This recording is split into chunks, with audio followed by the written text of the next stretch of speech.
Today I'm going to be teaching you how to start off your song the right way. Now, I'm not actually going to be making any music today. I'm just going to be walking you through a few thought processes that I go through when I'm in the earliest stages of making a song. So first things first, I'm going to open up my DAW. I'm going to be using Logic Pro. This doesn't matter. You could use Pro Tools. You can use anything you want. So I'm going to be using Logic Pro here. So I'm going to go ahead and a new song here. Now, before we do any of this, my first step that I usually go through comes before this, actually. And this is usually the easiest step because what you're doing is listening to music. So what the step is finding references. You're going to want to find at least 3 references. At least that's what I do. So what this does, this is going to help me figure out a song structure. This is going to help me figure out the types of sounds and the types of instruments I want to use. So this is going to give me kind of an idea of what I want to make my song sound like.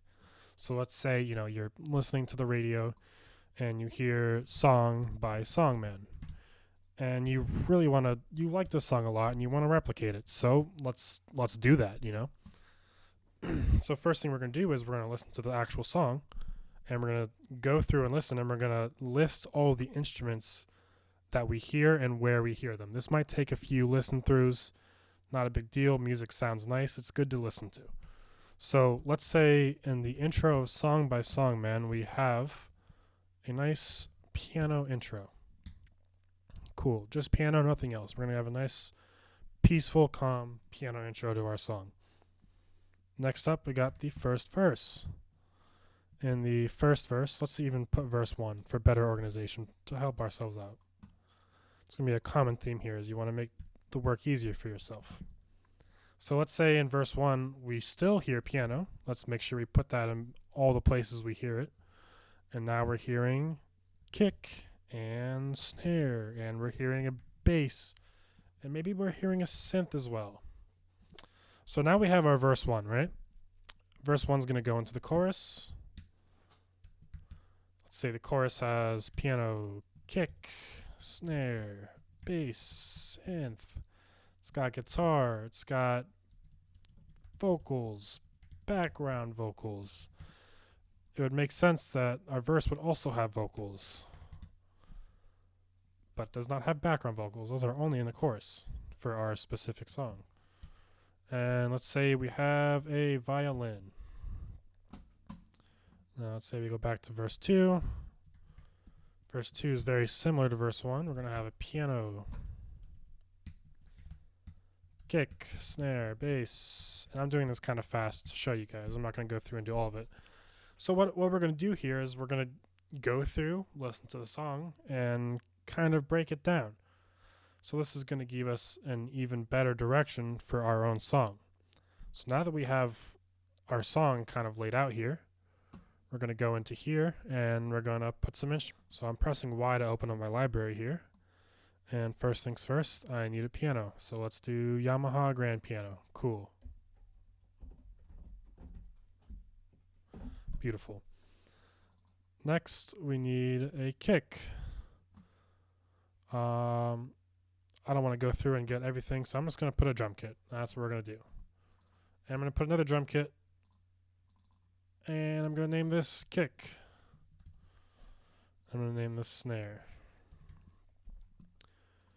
And I don't need the whole Yamaha Grand Piano. I just want it to say piano. So this is going to be another important part, is naming. So let's say I make a new track, instrument 4, and let's say I make a new MIDI region. This is also going to say instrument 4. I'm going to put a bass on this. Let's put a finger style bass. Cool. So now we got a finger style bass here. I'm going to rename it to electric bass. It sounds electric. And now this still says instrument 4. Now this isn't a huge deal. This isn't going to stop your song from working or playing properly or anything like that. But in my experience, naming and organization is a huge part of making a song. And it makes your job a lot easier for you. So what we're going to do here to make this say electric bass, we're going to do Shift Option N. So what this does is it makes this the same as this. And we can even do that for everything. So let's say I make MIDI region here, I make a MIDI region here, and this. So this one, let's put a guitar on it. All right, so now we have a guitar. And let's say none of these were named properly. I can do Command A to select everything, and I could do the same thing. Shift Option N. Okay, I was over there, sorry. Shift Option N, and it's going to name everything what the actual track is named over here. So the MIDI regions will now match the tracks for everything.